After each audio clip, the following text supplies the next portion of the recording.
And now one of the most respected investors in America is going to tell you about his secrets.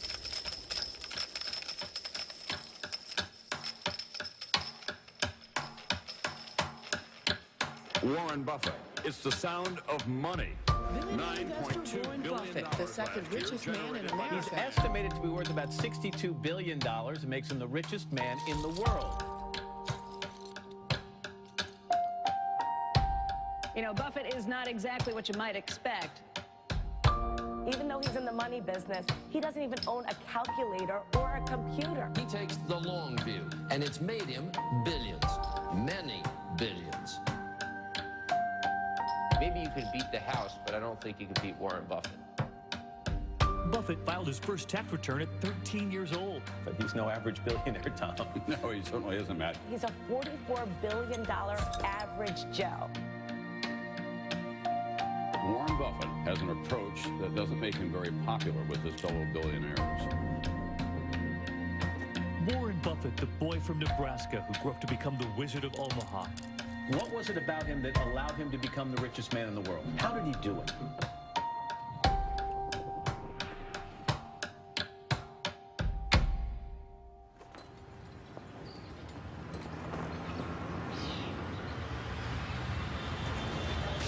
"70 years ago, I was in high school, almost a third as long as the country has been around.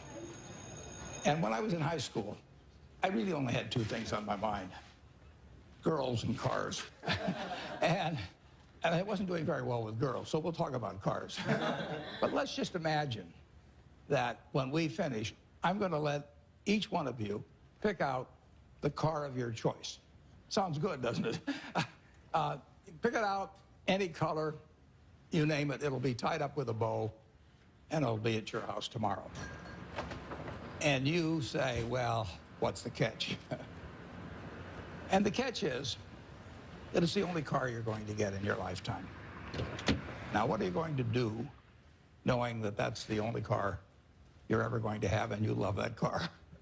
You're going to take care of it like you cannot believe.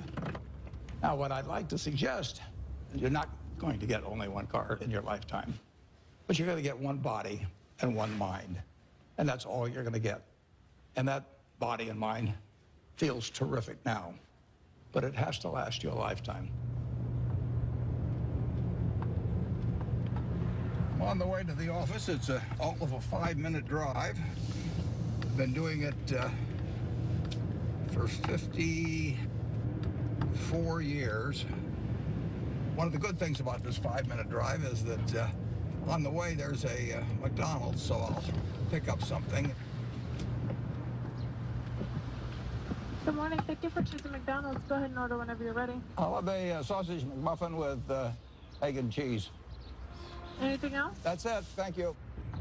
And I tell my wife, as I shave in the morning, I say either $2.61, $2.95, or $3.17. And she puts that amount in a little cup by me here, and that determines which of 3 breakfasts I get. Okay, $2.95. There's the two. How you doing, sir? Hey, great. You're on candid camera. I see. Hello, everybody. When I'm not feeling quite so prosperous, I might go with the $2.61, which is 2 sausage patties, and then I put them together and pour myself a Coke. Hi, how are you? $3.17 is a bacon, egg, and cheese biscuit, but the market's down this morning, so I think I'll pass up the $3.17 and go with the $2.95.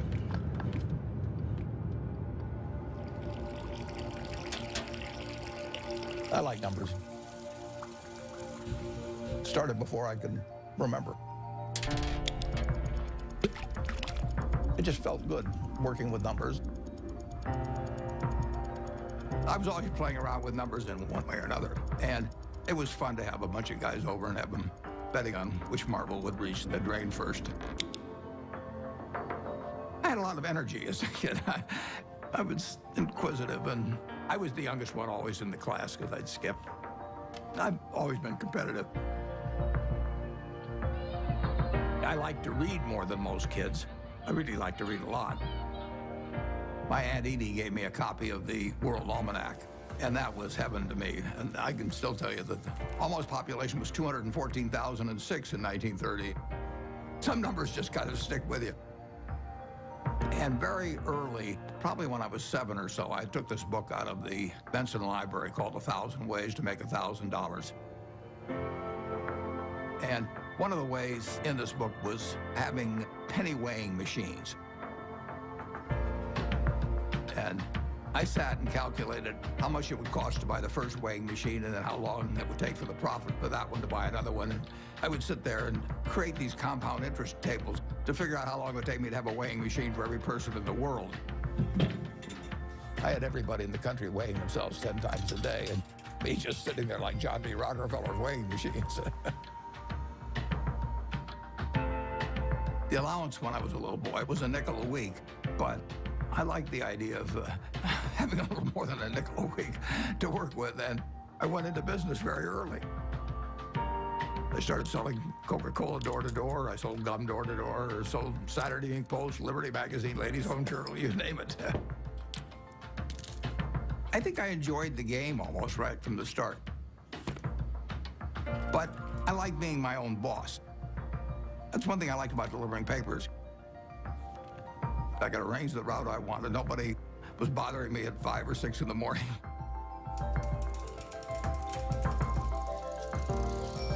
I was delivering 500 papers a day, and I made a penny a paper, but in terms of compounding, that penny turned into something else.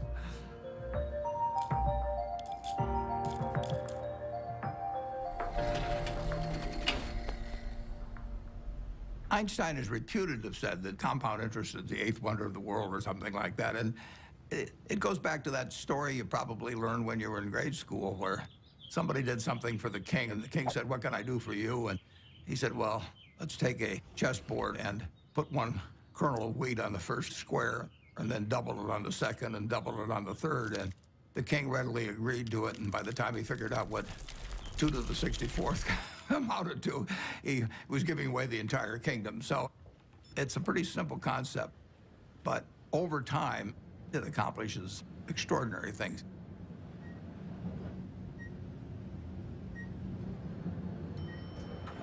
Berkshire is an amazing company. It's 4th largest company in the Fortune 500.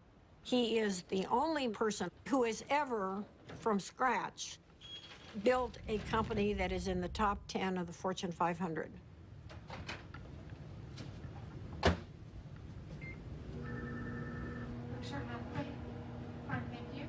Well, Berkshire is a holding company of sorts. It owns a large number of separate businesses that operate independently of each other and, to a great extent, from the parent company, Berkshire Hathaway. Well, gold's been red hot. My favorite green gold. So strong. All right. Well, we're going to get more from you in a second. We have maybe 70, maybe 80 businesses, and we ask them to behave in a way that doesn't hurt our reputation at Berkshire Hathaway, but they run their own lives. Other people do most of the decorating of the office, so various things come in. Originally, when I moved in 1962, you can see this. I went down to the South Omaha Library, and I think for $1, I got 7 copies of old New York Times from big times like the Panic of 1907. This is one, 1929, obviously. But I wanted to put on the walls days of extreme panic in Wall Street, just as a reminder that anything can happen in this world. I mean, it's instructive art, you can call it.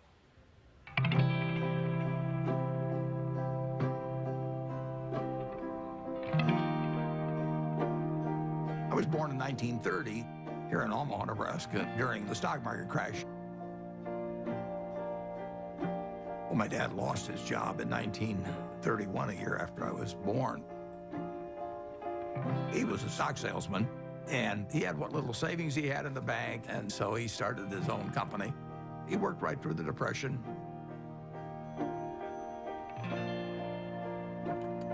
He had an investment company, and as an adult, when I look back, I thought, wow, did that ever take a lot of nerve?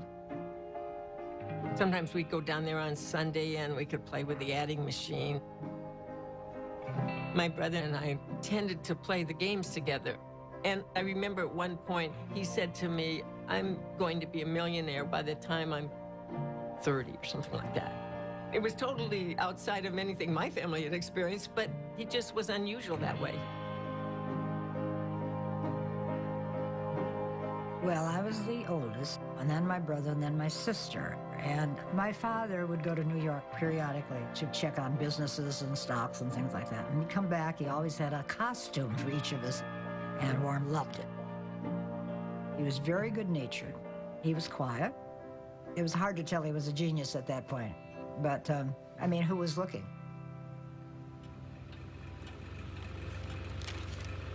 The first books I read on investment were actually in my dad's office. Pretty soon I read all the books in the office and read some of them more than once.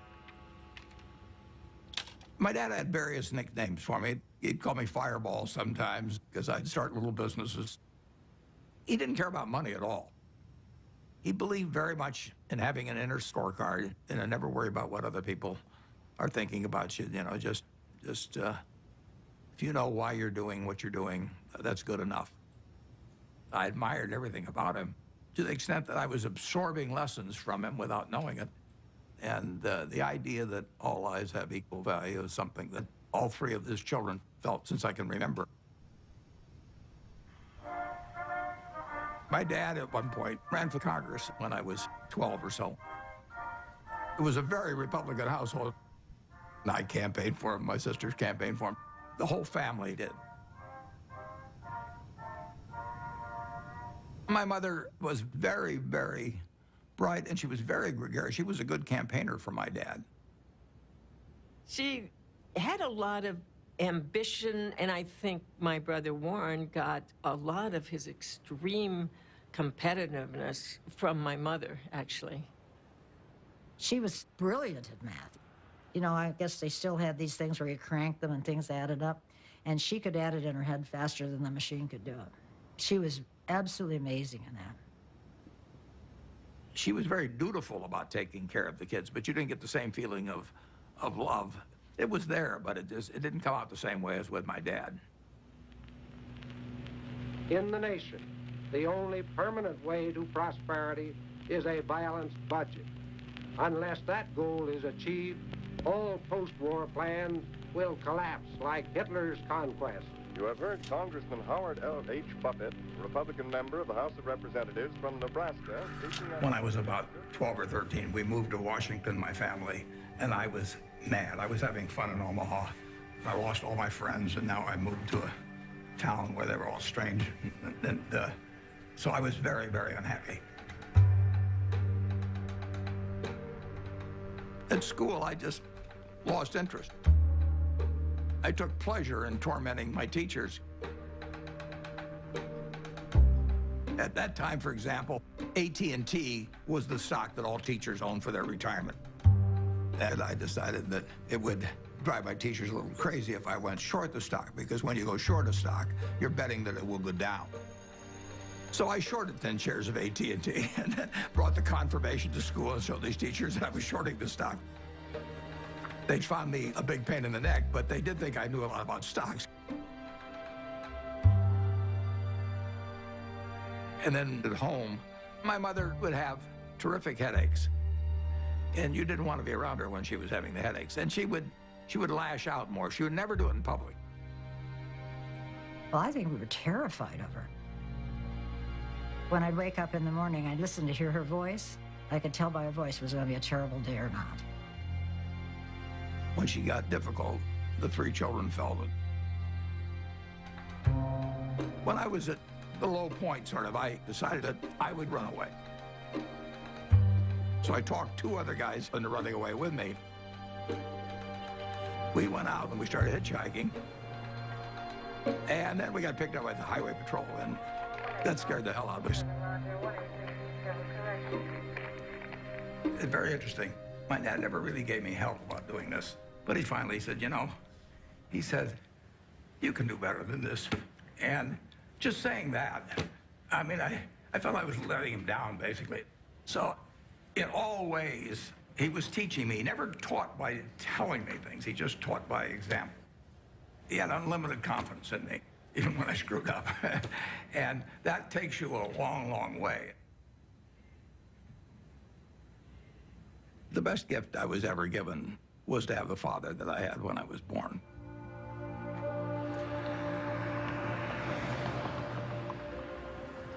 I didn't want to go to college. I was 16 when I got out of high school, and I was buying stocks. I mean, I actually was having a pretty good time, and I didn't see that there really was much to be gained by going to college, but my dad kind of jollied me into it.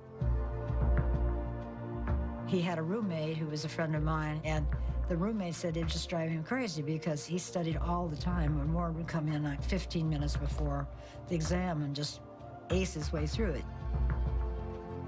I finished in 3 years because I had enough credits, and I was in a hurry. I wanted to get out. When I got out of the University of Nebraska, I applied to Harvard Business School. They told me I was to get interviewed in a place near Chicago. I got there, and he interviewed me for about 10 minutes. And he said, forget it. You're not going to Harvard. And so now I'm thinking, what do I tell my dad? You know, this is terrible. And it turned out to be the best thing ever happened to me. Later that summer, I was looking through a catalog. And in the catalog, it had these names of people that were teaching. And one was Graham and another was Dodd. I had read this book by the two of them. So I wrote him a letter in mid-August. And I said, Dear Professor Dodd, I said, I thought you guys were dead. But now that I found out that you're alive and teaching at Columbia, I would really like to come. And he admitted me. So, you know, that it just shows you never can tell.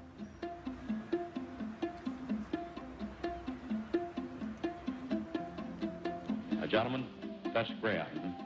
Ben was this incredible teacher. I mean, he was a natural, and he drew us all in. Our Wall Street professionals are more accurate in the shorter term than the long-term forecast. Well, our studies indicate that you have your choice between tossing coins and taking the consensus of expert opinion. And the results are just about the same in each case. It was like learning baseball from a fellow who was batting 400. It really shaped my professional life. There are two rules of investing, according to Warren, and he learned this from Ben Graham.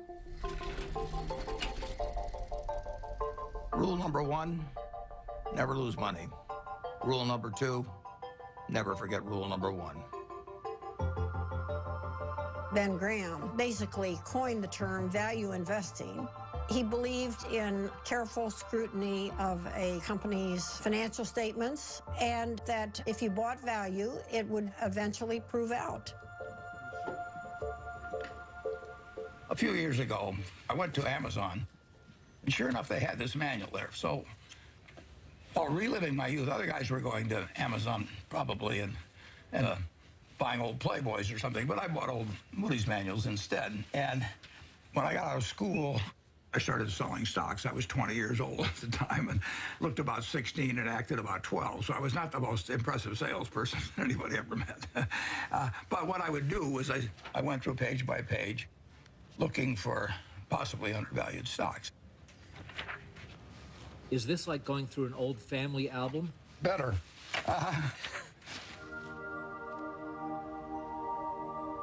When I got out of business school at Columbia, I developed pretty decent skills in terms of business, but I hadn't really come to terms with the world exactly. What were you like around girls back then? Bad. I was sort of out of the swing of things there for a while. I went to my 60th reunion. There's a girl there. I took her out one time to the Uptown Theater in Washington, and I asked her whether she remembered what movie we saw, and she said, no, I don't remember that. And then she said, but I do remember one thing. And like an idiot, I said, what was that? And she said, well, you picked me up in a hearse. And it was true that I owned a half interest in a hearse when I was in high school, which was not the smoothest thing, or coolest, as I would say now, the thing that you could do on a date. There were two turning points in my life. Once when I came out of the womb, and once when I met Susie, basically.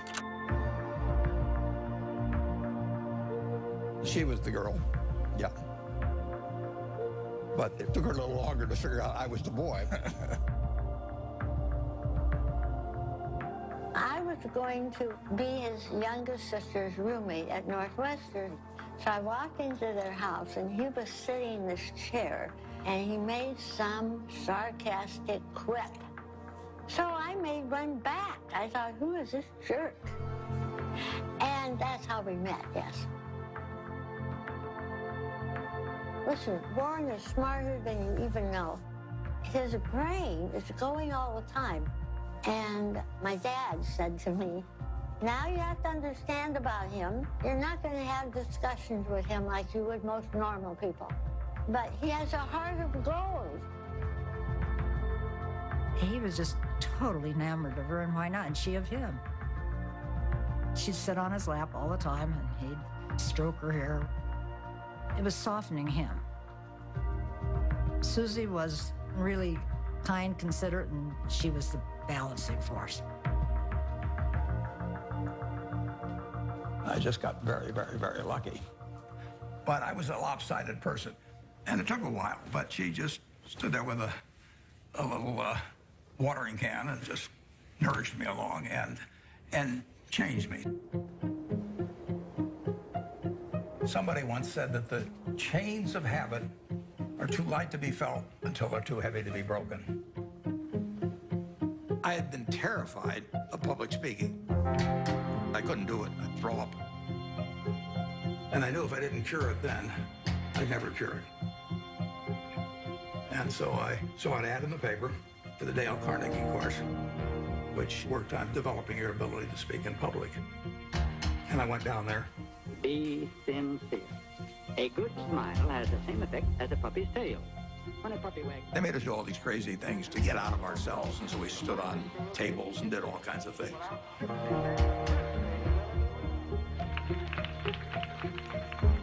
If I hadn't have done that, my whole life would have been different. So in my office, you will not see the degree I got from the University of Nebraska. You'll not see the master's degree I got from Columbia University, but you'll see the little award certificate I got from the Dale Carnegie course. As a matter of fact, every week, the instructor would give a pencil to whoever had done the most with what we'd learned the week before. And so in the fourth or fifth week, I proposed to her mother, and she said yes. And so that week, I won the pencil, and I also got engaged. I mean, it was an incredible week. The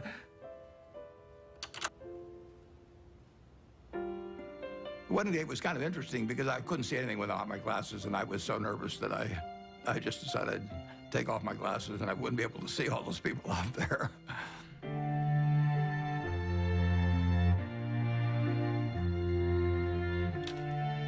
She was 19 when we got married, and I was 21. But she was so much more mature than I was, there's no comparison.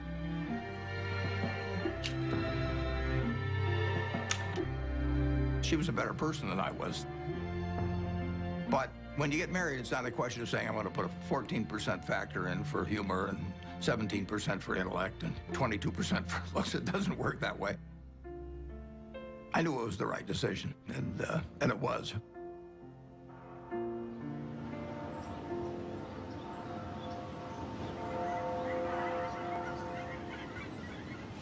You could live anywhere in the world. Why do you choose Omaha, Nebraska? Yeah, I love it. I was born about a mile from here, and I've never had a bad experience in Omaha.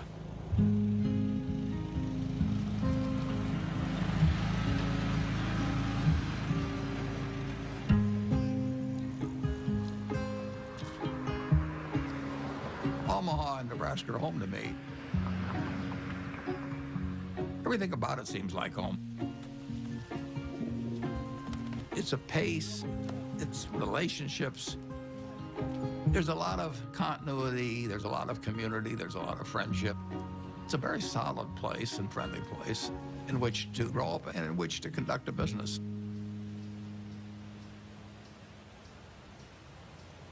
When I came back to Omaha in early 1956, I had no idea what I was going to do. But a few months after I came back, some members of the family said, what should we do with our money? And I said, well, I'm not going back in the business of selling stocks, but if you would like to join me in a partnership, I said, I'll be glad to do it. So within a couple of months after coming back, I set up the first partnership.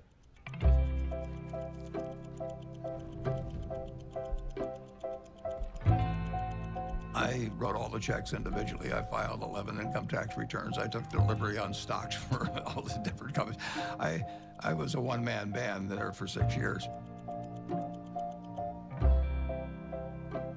Warren would sit upstairs in his little office there, and I would bring up the name of a company, and most of the time he knew much more than I did about the company. He'd know how many shares were outstanding, he'd know the capitalization, he'd know the earnings. It was absolutely incredible. I mean, when Warren said something, it meant a heck of a lot. And I think all of us paid a lot of attention to Warren when he took a definite stand on something. When I first met Warren back in 1959, I recognized immediately that he was a very intelligent person. For the last 4 or 5 years, the stock market has been booming along and presumably forecasting better business, which has really not materialized. So maybe the stock market is really correcting a previous incorrect forecast this time rather than making a new correct one. He made a lot of money buying thinly traded securities that were incredibly cheap statistically.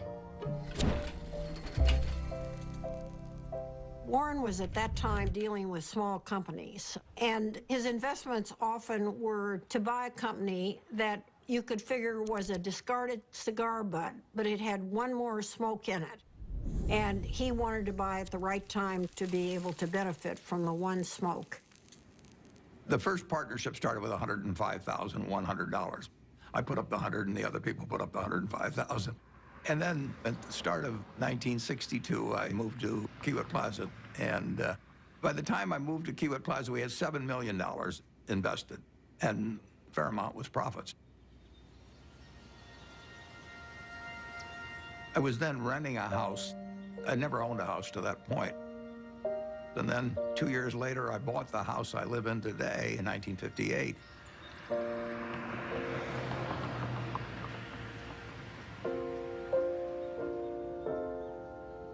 We had 3 children, Susie and I. And we had them young, incidentally, which was, I think, a very good thing.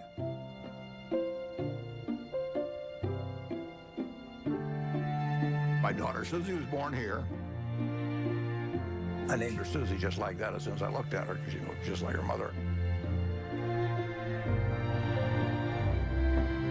And she was a cinch. And then Howie was, you know, this absolute bundle of energy, which made things very difficult for Big Susie for a while. Peter again reverted back to Susie's personality, and he was an easy child.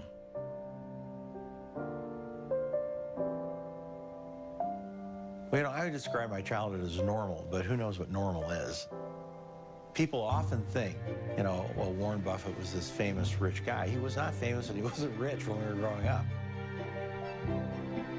What I saw first and foremost, day in and day out, was consistency.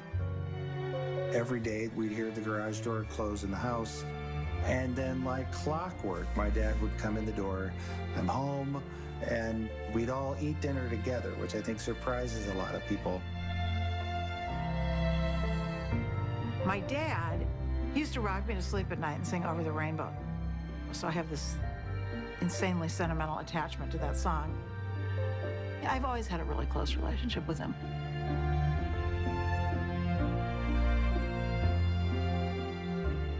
I've got 3 very different kids, and they've got a common heart, which they got from their mother.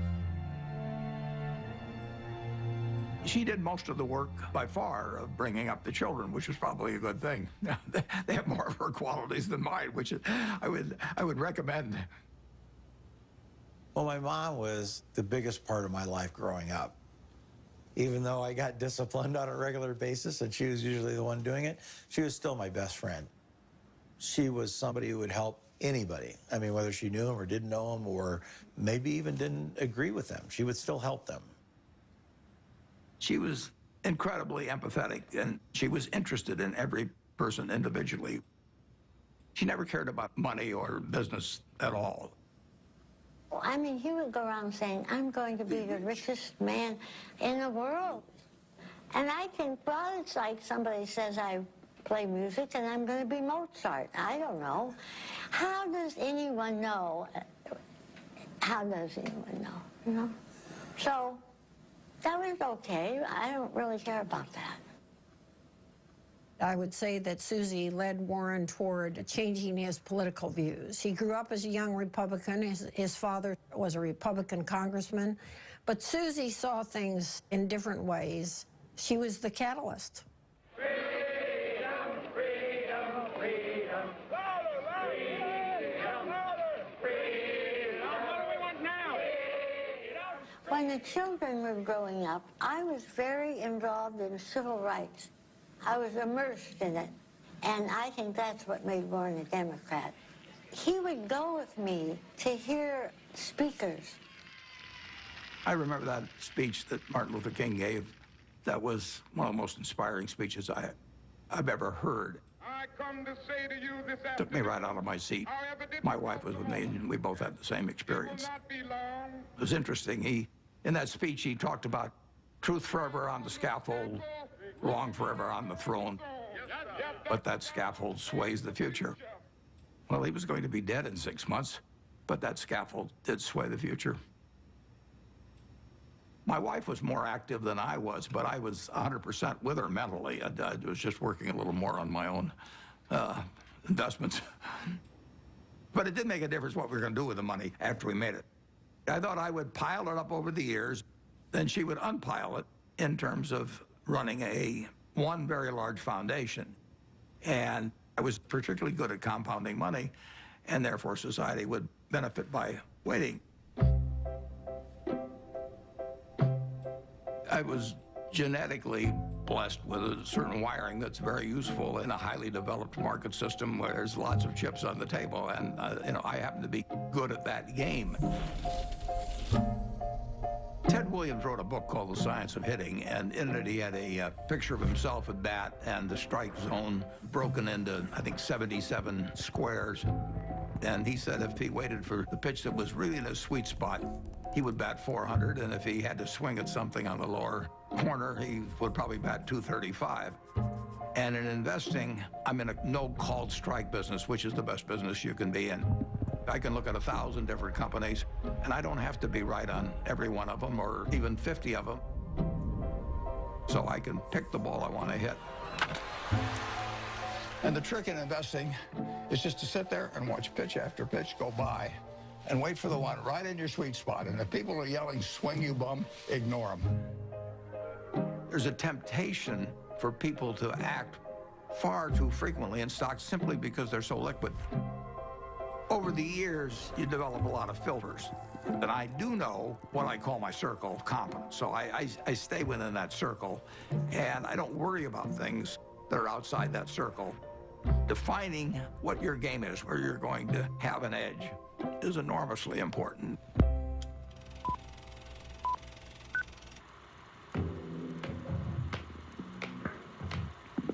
I bought the first shares of Berkshire in 1962, and it was a northern textile business destined to become extinct eventually. And it was a statistically cheap stock in a terrible business.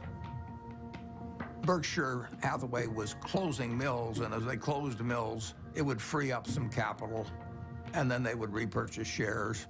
So I bought some stock with the idea that there would be another tender offer at some point, and we would sell the stock at a modest profit. And at one point, the management asked me at what price we would tender our stock, and I said $11.50. And the tender offer came out a few months later, and it was at $11 3/8, which is 1/8 of a point cheaper. And that made me very mad, so I just started buying more stock. I just felt that I'd been double-crossed by the management, and in May of 1965, I bought enough so we controlled the company. and we changed the management.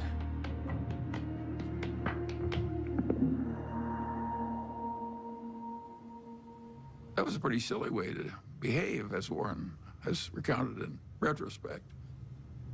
One of the reasons Warren's successful is he's brutal in appraising his own past. He wants to identify misthinkings and avoid them in the future. But it was an accident that he chose Berkshire Hathaway. If the chairman hadn't tried to cheat him out of an eighth, there wouldn't have been any Buffett-Berkshire Hathaway history. If you're emotional about investment, you're not going to do well. You may have all these feelings about the stock. The stock has no feelings about you. Looking back, it's interesting, that tender offer, I didn't realize it, but it happened about 5 days after my dad had died. And whether that had affected me or not, I don't know. Do you remember your last conversation with your father? Yeah, but I don't want to talk about it.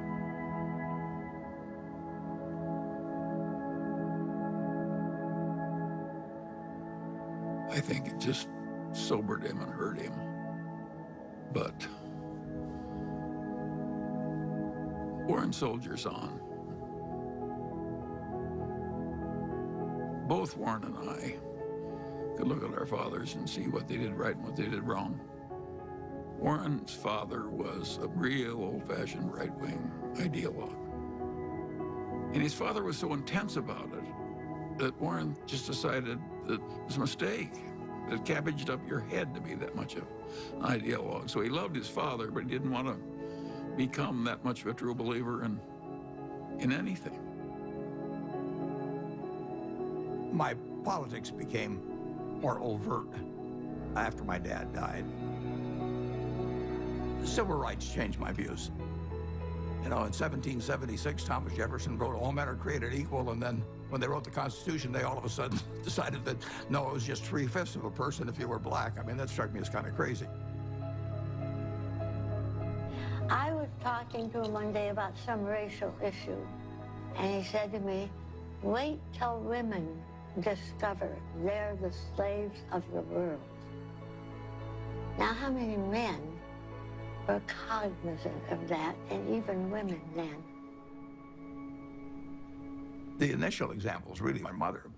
She came from a generation where the main function of the wife was to help her husband in the job. And my sisters are fully as smart as I am. They got better personalities than I have, but they got the message a million different ways, that their future was limited, and I got the message that the sky is the limit. And it wasn't due to a lack of love or anything of the sort. It's just, it was the culture. On the other hand, you can look at the flip side of that and say it's quite encouraging, because if you look at what this country accomplished only using half of its talent, you know, just think of the potential for the future. I'm enormously bullish on America over the future, and part of the reason is that we, by some rather stupid decisions, essentially put half our talent on the sidelines. Warren is probably the most rational person I've ever met. Charlie Munger would be a close rival. And Charlie became a man that Warren depended on heavily. And I think his first experiences in the discarded cigar butt era convinced him that it was not exactly where he wanted to be. He'd made so much money for so long doing what he'd been taught by Ben Graham, which is to buy these very cheap stocks. And if they were cheap enough, he didn't care if it was a lousy company and a lousy management. He knew he was going to make money anyway just because of the cheapness. Charlie Munger has had a big impact on me in moving me toward looking for wonderful companies at fair prices rather than fair companies at wonderful prices. And that was enormously important because it enabled Berkshire to scale up in a way that would have been impossible to do otherwise. Yep.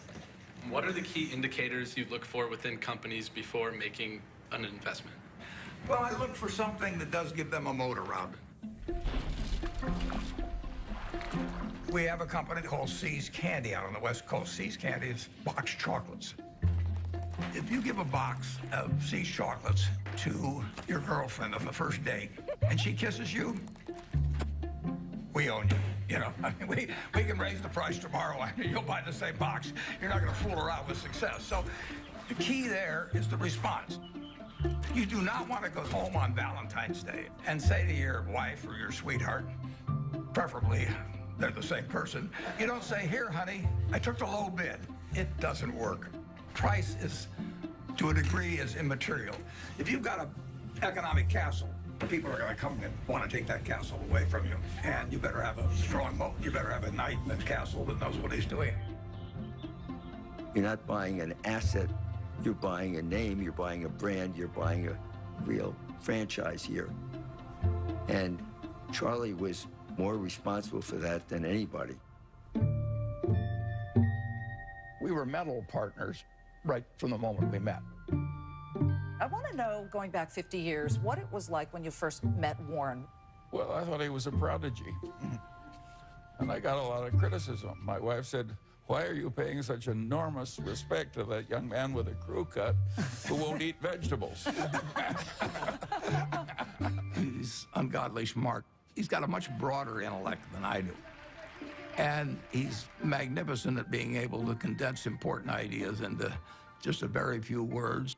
If you're not interested in the economic scene right now, you're mentally dead.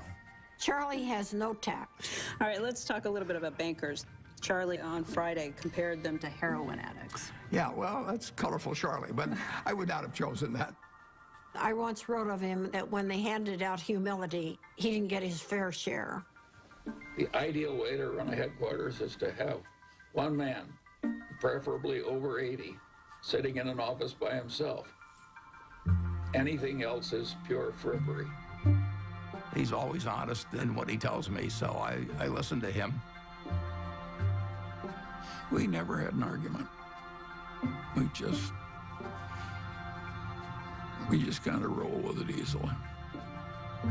Suppose Warren doesn't want to do something that I would have done. And suppose that happens 4 times over 40 years or something. What the hell difference does it make to me? Net, the record is working out fine.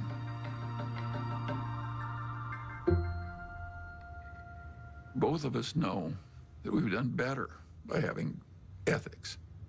Warren's not interested in making money by cheating people. Warren's opinions of Wall Street investment bankers would not endear him to their mothers. He feels that they're, for the most part, not out for their clients. They're out for their own business interests. In the late 1960s, there were just a flood of accounting shenanigans and mergers built upon false accounting and misleading people. It was a time when a lot of charlatans were prevailing in Wall Street and were being applauded by Wall Street. And I understood what the game was about, but I didn't want to play in it. So I closed down the partnership at the end of 1969, and I took on the title of chairman for Berkshire Hathaway. Well, I think the modern Berkshire is pretty much all a reflection of Warren. I have constructed a business that fits me. It's kind of crazy to spend your life painting if you're painting a subject you don't want to look at. I've gotten to paint my own painting in business on an unlimited canvas, in a way. It's a different sort of place. I work with a great group of people that make my life very easy and that take good care of me. We have 25 people in the office, and if you go back, it's the exact same 25, the exact same ones. We don't have any committees at Berkshire. We don't have a public relations department. We don't have investor relations. We don't have a general counsel. We don't have a human relations department. We just don't go for anything that people do just as a matter of form. It's exactly the life I like. And it's not work to me. It's just a form of play, basically.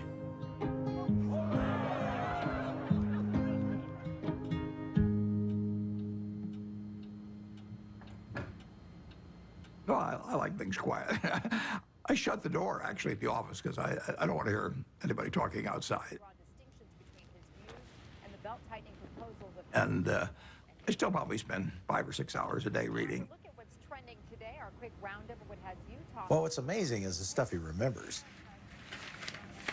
It's like a little computer, you know. I keep thinking the hard drive will run out of space, but it doesn't. He's one of the smartest people we know. So I was at a couple of the family dinners at the Gates house where Mary, Bill's mom, was trying to convince him to come out to the family place at Hood Canal to meet Warren Buffett. And he was resisting because he was really busy with Microsoft. And finally he said, Mom, okay, I'll come for lunch.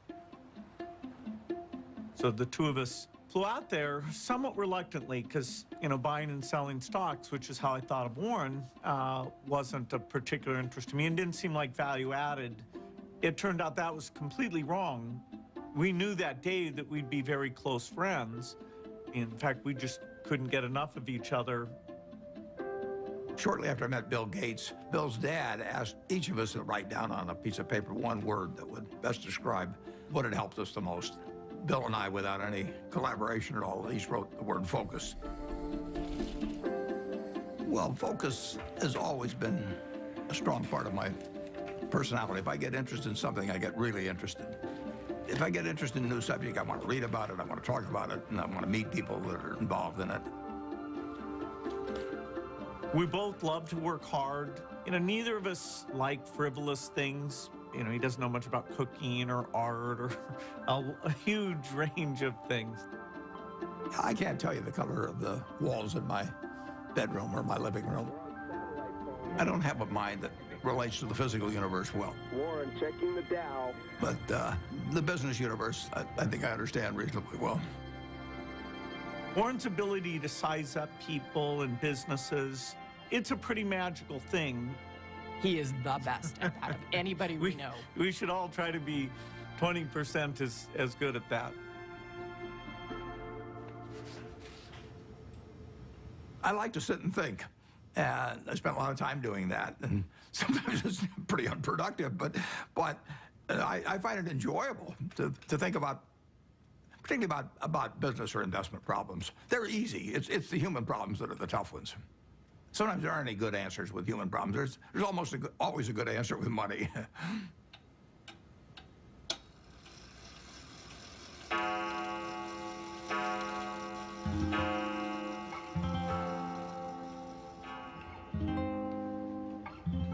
He was sort of a genius. I think sometimes geniuses are by default lonely and isolated. He was not really well adjusted. He was just this funny, humorous guy who maybe had a moat around him because he was afraid and he didn't know anyone that he wanted to let in. And to this day, I don't know, well, nobody knows him like I do, and probably any wife would say that. But,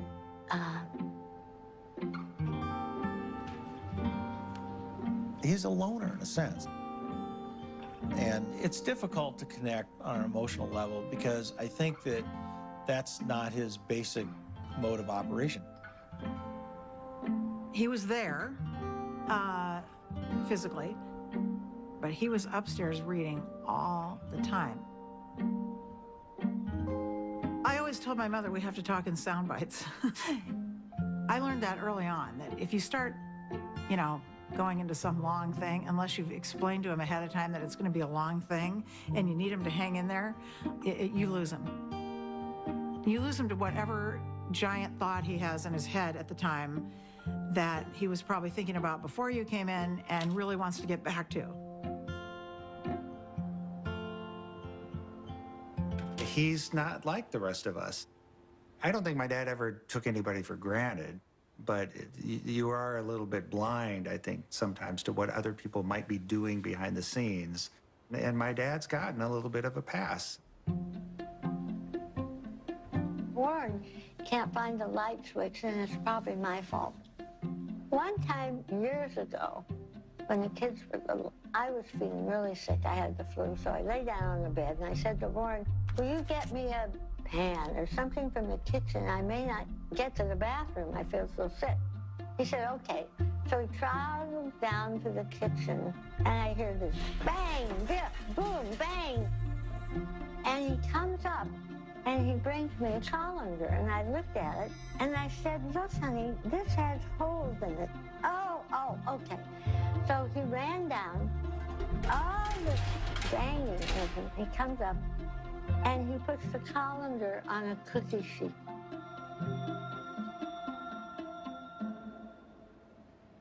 Physical proximity to Warren doesn't always mean that he's there with you. He's so cerebral, you see. And that's why I learned to have my own life. We were two parallel lines, but very connected when he was open to connecting. I did make a joke at one point. I said, you know, we could make a tape of Mom yelling, you know, bye, Warren, I'll be back later, and then have the door slam, and you would just think she was here. I don't think he knew what she was doing most of the time. Once Howie and I were both gone, as we've gotten older, she started to see the writing on the wall here and, you know, just started trying to figure out how she could at least have some more, she called it, you know, a room of her own.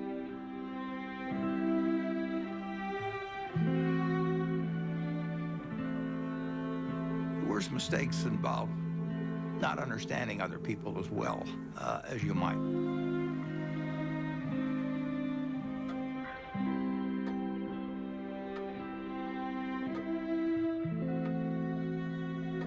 Well, she left Omaha in 1977, and there really isn't much to say about that.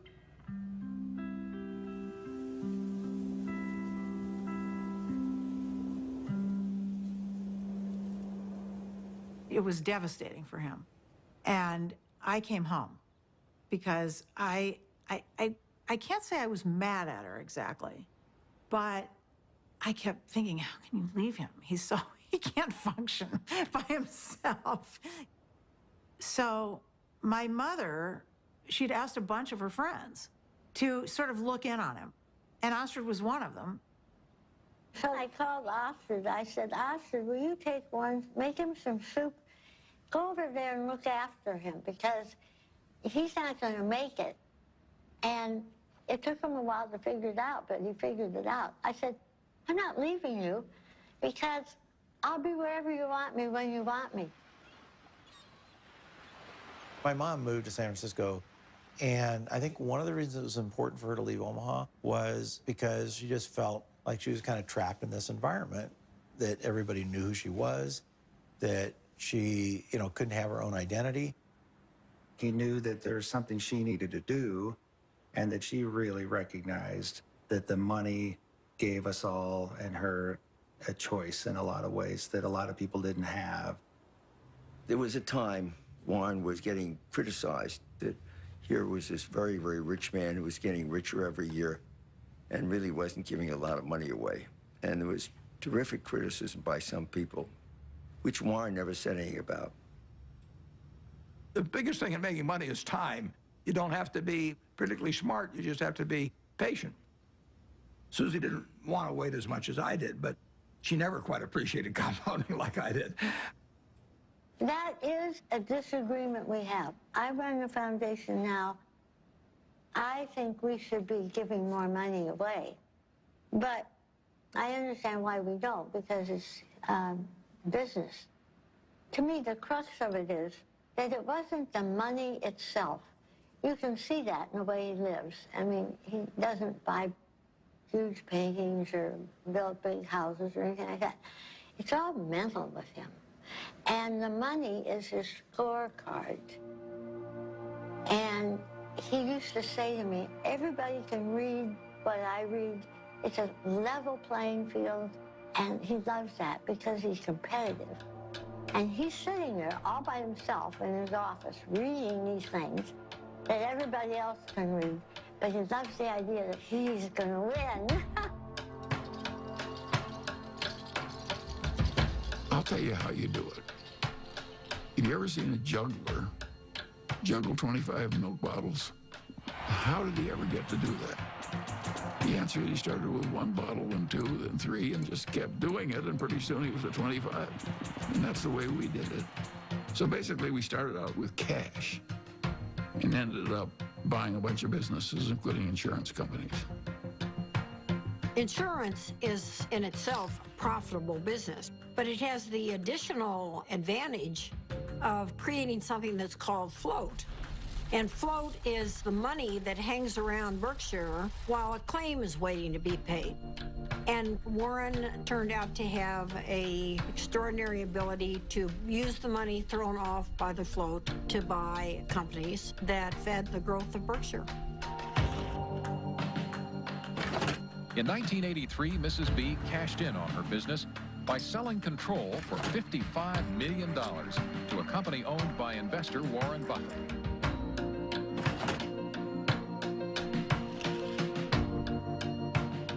Warren was quite an expert about newspapers. He got interested in the Post because he recognized it as a greatly undervalued company. He had to write me a letter. Dear Mrs. Graham, I've just bought 5% of your company, and I mean you no harm. And I think it's a great company. I know it's Graham-owned and Graham-run, and that's fine with me. And I thought, whoa, this guy's really terrific. He used to come to board meetings with about 20 annual reports. And he would take me through these annual reports. I mean, it was like going to business school with Warren Buffett. Kay Graham did introduce Warren to the world of Washington, entirely different group than he had ever dealt with before. It was clear that working with Kay gave him a different kind of confidence, and he was the star. Everyone wants to hear what Warren Buffett has to say. The Oracle of Omaha, building his image and having some fun. Berkshire shares have increased more than 2,000% in value, one of the largest market capitalizations in the world, and it could grow a lot larger since Warren Buffett shows no sign of slowing down. So how did he do it? By investing in what he knows and understands. Good old-fashioned American brands like Coca-Cola, Fruit of the Loom, and Dairy Queen. What inspired you? This inspired me. Find what you like. Is that what Yeah, absolutely. Today, the Coca-Cola Company will sell almost 2 billion 8-ounce servings of one form or another of Coca-Cola products. Now, if you get an extra penny a day, a penny a serving, that's $20 million a day. That's $7.3 billion a year from 1 penny more. When you own Coca-Cola, you own a little piece of the minds of billions and billions of people. That is really good. Who's got the most $100 bills these days? Well, his name is Warren Buffett in this country, and he has just displaced his friend Bill Gates as the richest businessman in the world.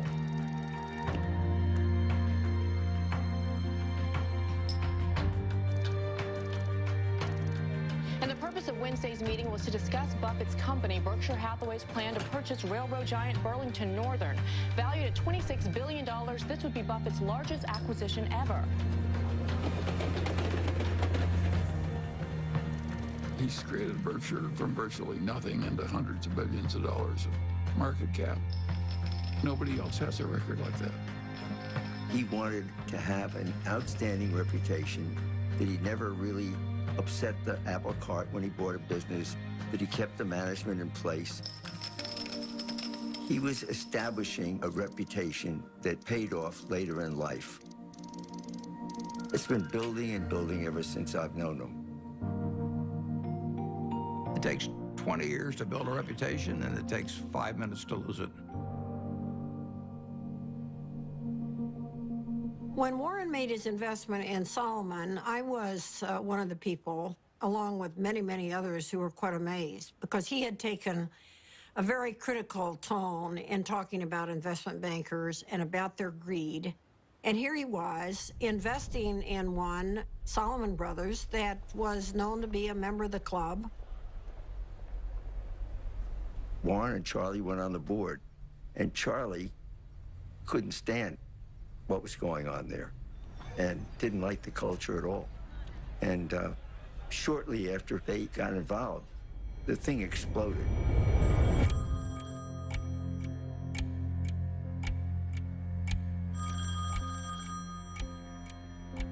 In 1991, on a terrible day in August, I got a call, and the two top officers of Solomon were on the other end, and they said that you know, we had a problem.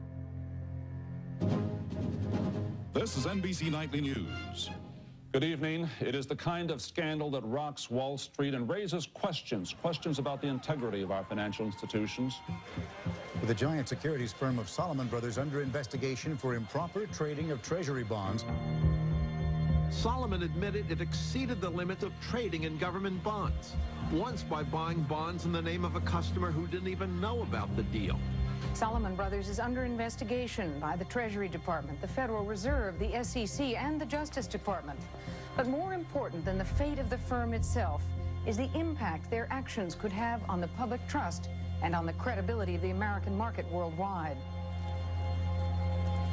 The company owed $150 billion. It owed more money than any other private company in the United States at the time. And that night, I met with the man that ran the Federal Reserve of New York, who was the sheriff, in effect. And I said, you know, I've never really owed very much money before. I said, I've got a little mortgage on a house, but $150 billion is a little staggering. And I was hoping he would say, well, don't worry, Warren, we'll give you a few weeks to breathe. And he said to me, prepare for any eventuality.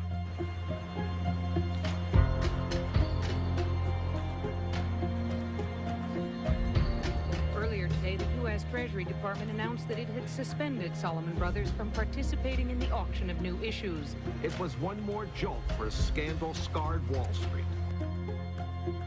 The Fed was in effect saying, you're an evil force and we don't want you trading our bonds.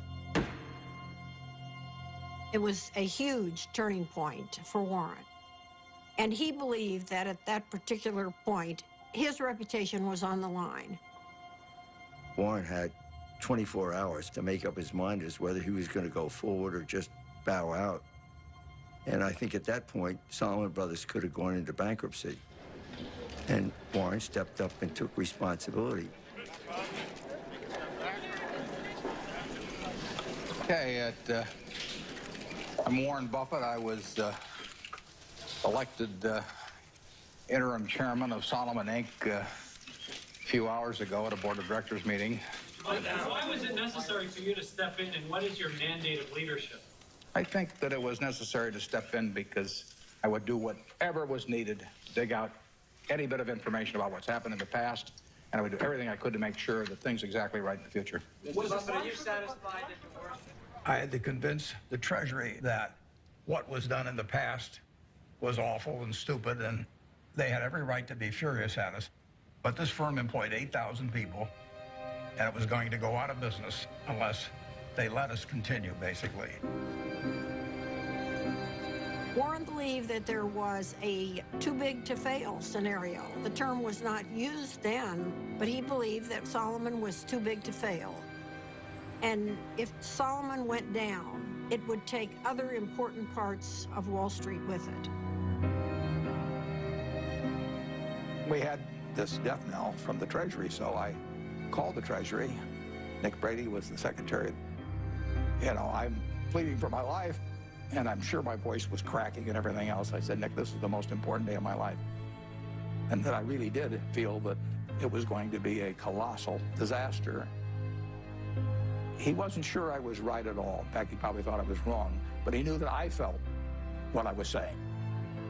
So the Treasury modified its order, and in effect, of course, it was quite an endorsement. It was huge.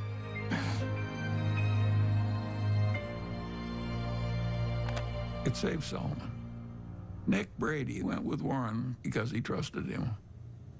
It shows how having a good reputation is really helpful in life. I thank you for the opportunity to appear before this subcommittee. I would like to start by apologizing for the acts that have brought us here. The nation has a right to expect its rules and laws to be obeyed. But I also have asked every Solomon employee to be his or her own compliance officer.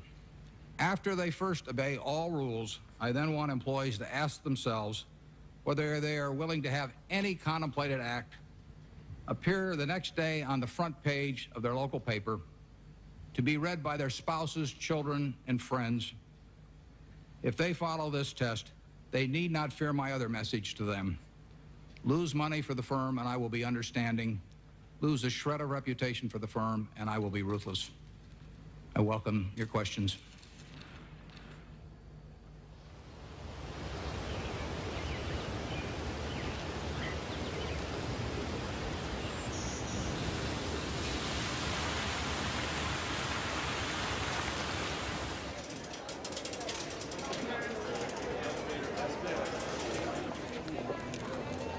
It's been 50 years since I formally took control of Berkshire Hathaway, and step by step, we've created something that is kind of what I dreamt we might create over time, but it took a lot of time to do it. It never seemed like we were making that much progress on any one day, but compound interest works. When you think back 50 years ago when you founded this company, did you ever imagine it would be the 5th largest company in the world? No, I didn't. But if I was thinking about it, I wouldn't have thought in terms of being the 5th, or the 4th, or the 3rd.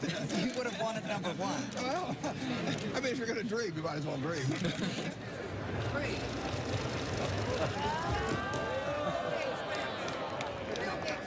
Well, a Berkshire Hathaway shareholders meeting is partly a fun festival. It's sort of a Mardi Gras for people that come every year. It's a chance for us to have a lot of fun and meet the people that have entrusted us with their money. Well, we used to have just 30 people in a cafeteria, and now we have this huge public spectacle. Celebration is part of making a group of people work well together. It's a celebration. We are glad you're here at our meeting. Be sure to check out our wares. We'll sell you C's candy and dilly bars and insurance for all of your cars, for it's buy all you see at the Berkshire Show.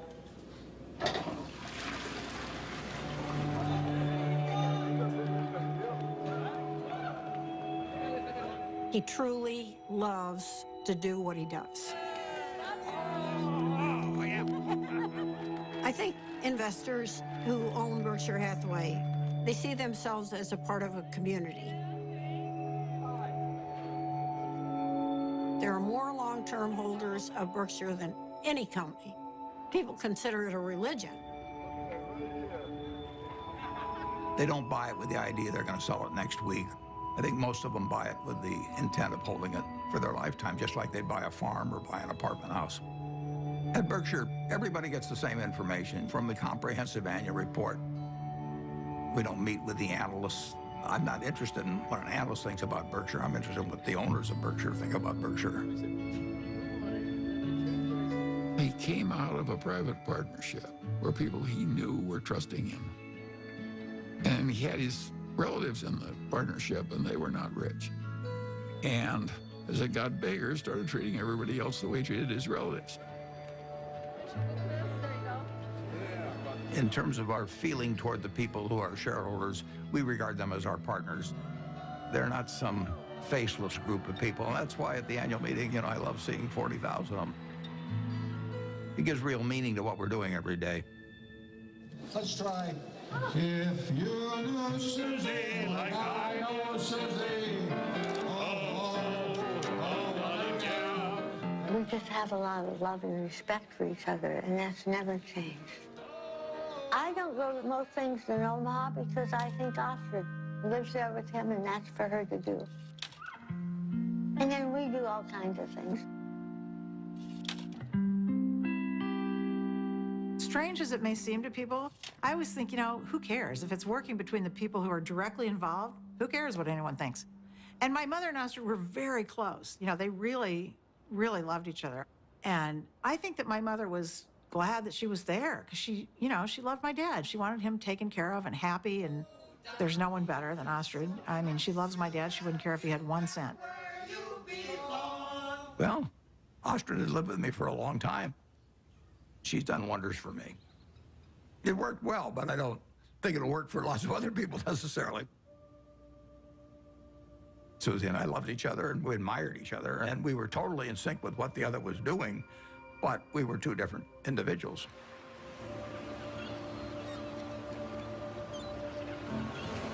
The first time Warren came out to San Francisco, we took a walk and he looked around, and he's not very visual. He was looking around and he said, this is your city.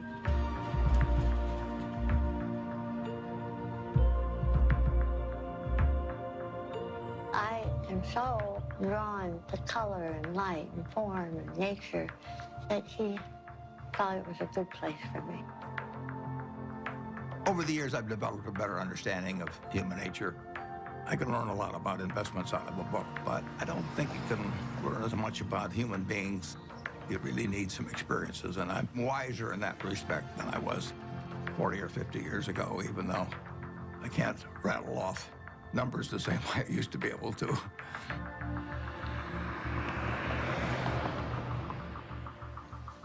Well, I think that what we do reflects who we are.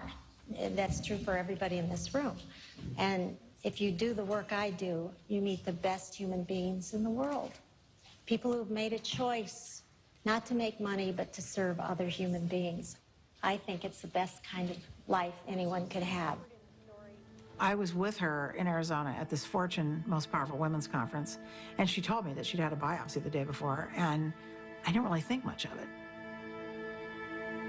Then we got home, and the biopsy results were not good. It was stage 4 oral cancer. I was on my way to a board meeting in India, and I remember saying to her, you know, I'll see you when I get back. And she rarely cried, and she just started crying. I said, no, you need to stay here, and you need to come out for the operation. So we were all there, and the day she was going into the surgery that morning, my dad, it's funny, there's some of it he just can't, he just can't. The thought of something happening to her was just, for him, it was just the worst thing that could happen. She knew it was going to be really difficult. She knew the recovery was going to be brutal. So I think that she had that surgery for others. It was quite a big surgery. She couldn't talk, she couldn't swallow, she couldn't eat. But she came out, and I really was with her for the next 4 months or so. And my dad came out every weekend.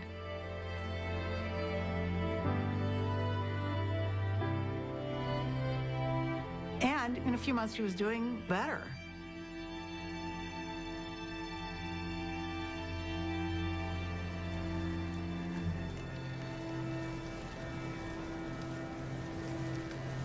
She and my dad had gone to Cody, Wyoming, which they did every year with a bunch of friends.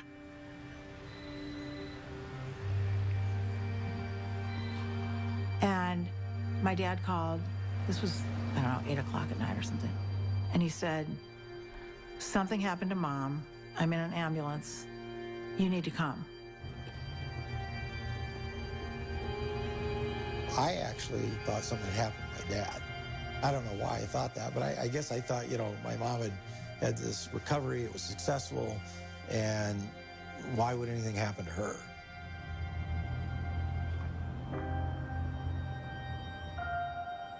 It was horrible. And a total shock. She'd been fine. She'd been fine. They went off to Cody, and she was fine, and they were having dinner, and, she didn't feel well after dinner, and she had the stroke.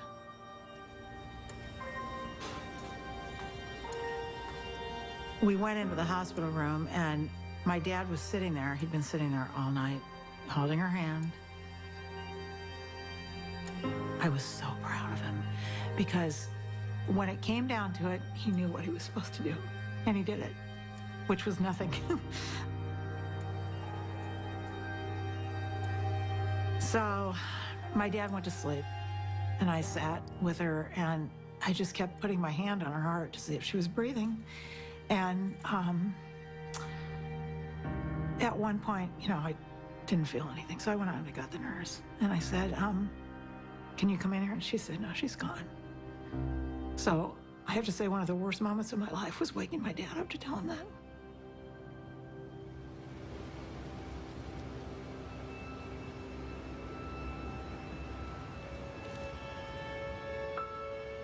It's a very strange thing, love. You can't get rid of it. If you try to give it out, you get more back. If you try to hang on to it, you lose it.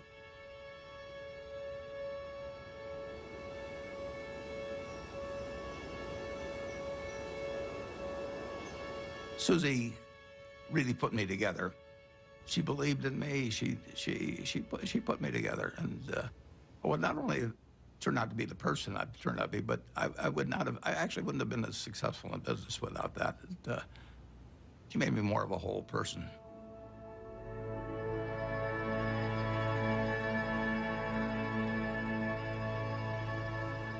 He went dark, essentially quiet and inward for a certain amount of time.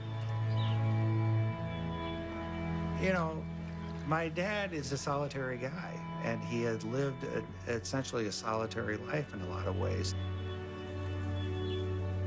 I think it came down to him figuring out how he was going to get through this tunnel and get out the other side.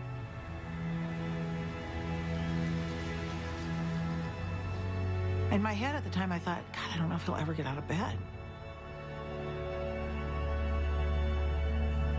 But he did.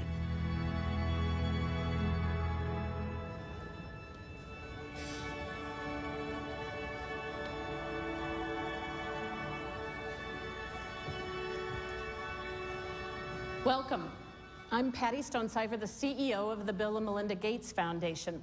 And we appreciate you coming today, especially since I sent a very vague and very late notice to ask you to come to a conversation with Bill and Melinda on the future of philanthropy. So let's get on with it. I have the pleasure of introducing a good man whose great decision is going to change the world, Warren Buffett.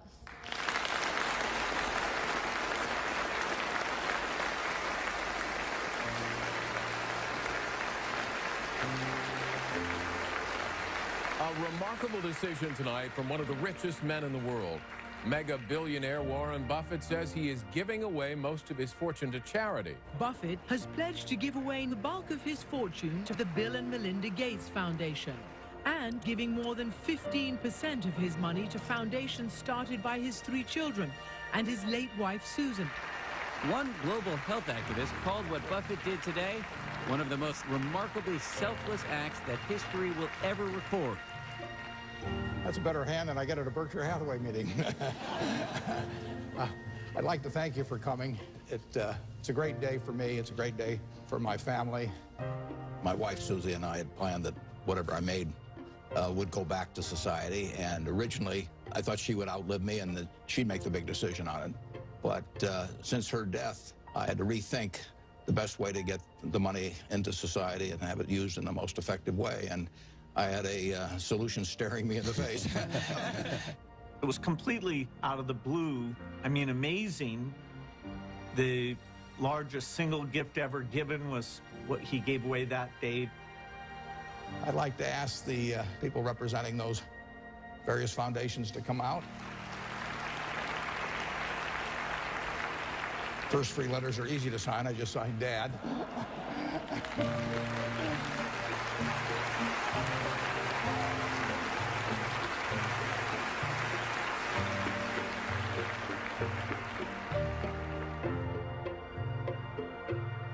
When he wrote the letter to us, he put something in that letter that was incredibly important to me, which was exactly how our foundation behaves, which is if you're going to try to bat 1,000, you won't do very many things that are important. But if you're willing to basically strike out a few times, you can really change something big. ICCN! Well, I feel terrific about the fact that my 3 children each run a separate foundation that combines their special interests, whether it's early education or whether it's farming in areas where people's techniques for using small plots of land could use a lot of improvement. All kinds of ways, vaccines, you name it. More powerful than Buffett's gift is the message he's sending to other wealthy Americans, that those who have the least in this world should benefit from those who have the most.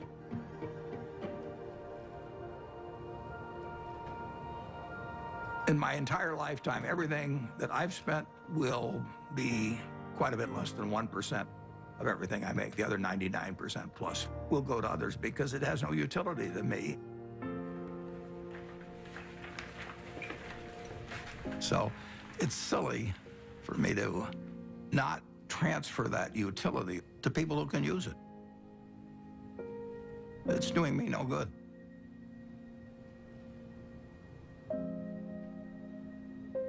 I am so proud of what we do. I almost cry at every board meeting because I just think she would be so proud. And that is my biggest job, in my opinion, is to make sure that every penny gets spent the way she would want it spent. Whoever you are in this life, you don't want to think you wasted a lot of your energy and love and time on something useless. I always thought I'd marry a minister, a doctor, or somebody out doing some valuable service to human beings. And the fact that I married somebody who makes just piles of money is really the antithesis of what I ever thought. But I know what he is, and he is, there's no finer human being than who he is.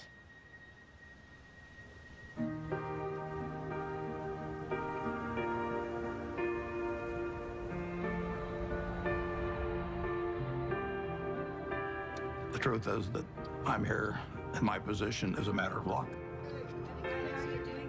Hey, Grandpa. When I was born in 1930, the odds were probably 40-1 against me being born in the United States. I did win the ovarian lottery on that first day, and on top of that, I was male. Put that down as another 50-50 shot, and now the odds are 80-1 against being born a male in the United States. And it was enormously important in my whole life. To think that that makes me superior to anyone else as a human being is just, I can't follow that line of reasoning. Terrific. Okay, good luck. I think I was lucky to have been standing alongside Warren Buffett while he was becoming Warren Buffett. He has developed over the years. He's broadened. His values extend through all of his life. He wants to lead a life that he and his father, if his father was still living, would say was a good one. I think he's going to end up in the history books 100 years from now. I'm not sure what role he's going to be assigned. Will he be famous for what he did as an investor or as a philanthropist? But Warren said that his ambition in life is to be a teacher. The world is a great movie to watch, but you don't want to sleepwalk through life. The important thing to do is to look for the job you would take if you didn't need a job. And life is wonderful then. I mean, you know, you jump out of bed in the morning because you're really looking forward to the day. I have, for over 60 years, been able to tap dance to work just because I'm doing what I love doing. And I just feel very, very lucky. Okay, class dismissed.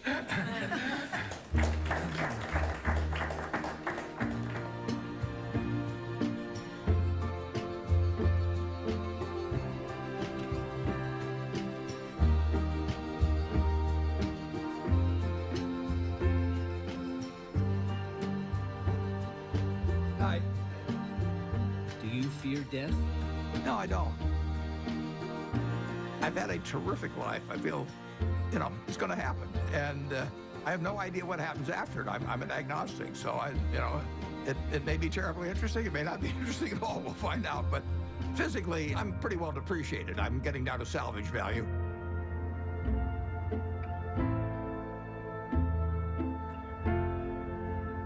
But it really doesn't make any difference at all. It doesn't interfere with my work. It doesn't interfere with my happiness. It doesn't interfere with my thinking.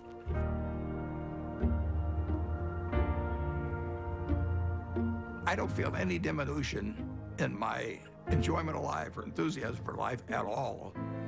In fact, in a sense, the game that I'm in gets more interesting all the time. It's a competitive game, it's a big game, and I enjoyed the game a lot.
There's a land that I heard of once in a lullaby.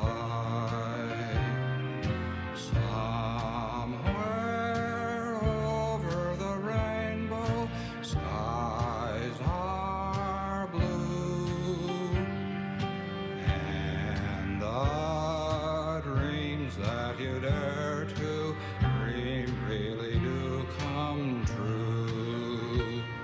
Someday I'll wish upon a star and wake up where the clouds are far behind me, where troubles melt like lemon drops away above the chimney tops. That's where you'll find me. Somewhere over the rainbow, bluebirds fly. Birds fly over the rainbow. Why then, oh, why can't I?